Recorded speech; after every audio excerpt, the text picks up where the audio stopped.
अगले दिन हुआ, सरोज बहुत ही दुखी होके जंगल में जा रहा था। तभी अचानक से वही भिखारी मिल गया। अरे क्या हुआ? तुमने जो किया अच्छा नहीं किया। अच्छा ठीक है, तुम ये टोकरी ले लो। इससे तुम जितने सारे कपड़े मांगोगे वो सारे लाके देगा और इससे तुम बेच के अपना गुजारा कर सकते हो। मगर तुमने जो किया वो ठीक नहीं किया। ऐसे कह के वो भिखारी फिर से गायब हो गया। सरोज उस टोकरी को पकड़ के घर में आया और उस दिन वो जितने सारे कपड़े मांगा वो सारे कपड़े टोकरी ने दिया। इसी तरह फिर से अगले दिन वो नहाने गया और वो टोकरी साथ में लेके गया। वहां पर वही बच्चे खेल रहे थे। वो फिर से उनको बोला, देखो बच्चों, ये टोकरी यहाँ पर मैं रख के नहाने जा रहा हूँ। तुम उससे कुछ भी कपड़े नहीं मांगना। ये बोल के नहाने गया। बच्चों को तो मजा आया था।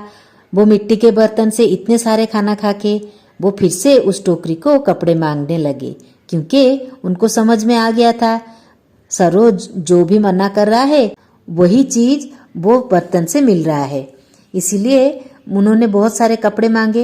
देखा टोकरी पूरा कपड़ों से भर गई और वो कपड़े लेके पहनने लगे और वो टोकरी वहां से लेके चले गए और एक दूसरी टोकरी लाके वहां पर रख दिया। सरोज जैसे ही नहा के आया उस टोकरी को पकड़ के अपने घर में आया और जैसे ही कपड़ा मांगने लगा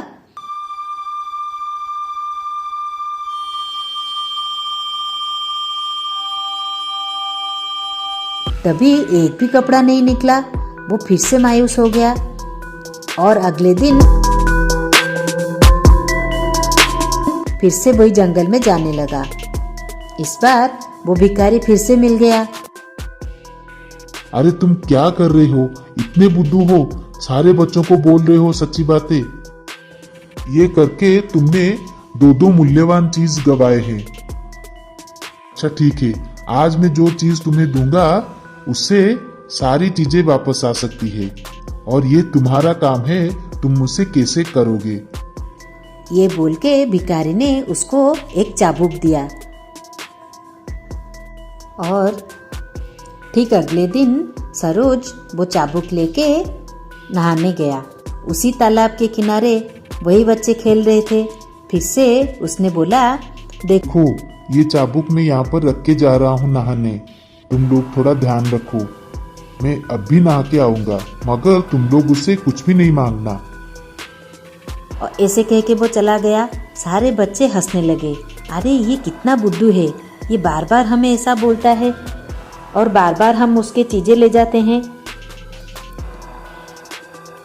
बच्चों ने उस चाबुक को बोला, हमें बहुत सारे धन दो। ये बोलते ही चाबुक बच्चों को मारने लगा।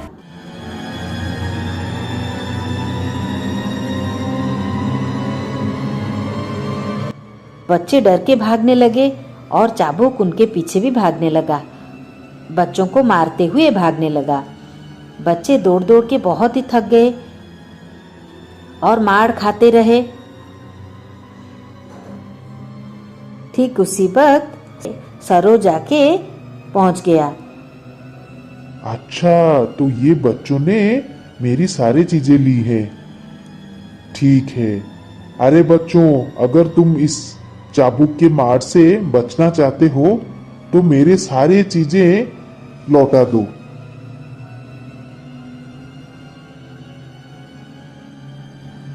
अगर तुम लौटाओगे तो मैं ये चाबुक को बोल के मारना बंद कर दूंगा। बच्चों ने ऐसे ही मार खाते खाते सरोज का जो मिट्टी का बर्तन लिया था वो जो टोकरी दोनों लाके सरोज को दिया। सरोज ने जैसे ही ये सब देखा तुरंत ही वो ऊंची आवाज में बोला, अरे वो चाबुक रुक जाओ, बस करो। ये बोलते ही चाबुक रुक गया और बच्चों को मार पड़ना भी बंद हो गया। सारे बच्चे आके सरोज को माफी मांगने लगे, हमें क्षमा कर दो, हमने ये भूल की थी। इसी तरह सरोज अपना मिट्टी का बर्तन और वो टोकरा और वो चाबुक तीनों को लेके अपने घर में आया। इसी तरह दोनों बाप बेटी जीवन भर बहुत ही खुशी से रहने लगे। आगे की कहानी देखने के लिए हमारे चैनल को लाइक और सब्सक्राइब करें। आगे की कहानी बहुत ही जल्दी आने वाली है।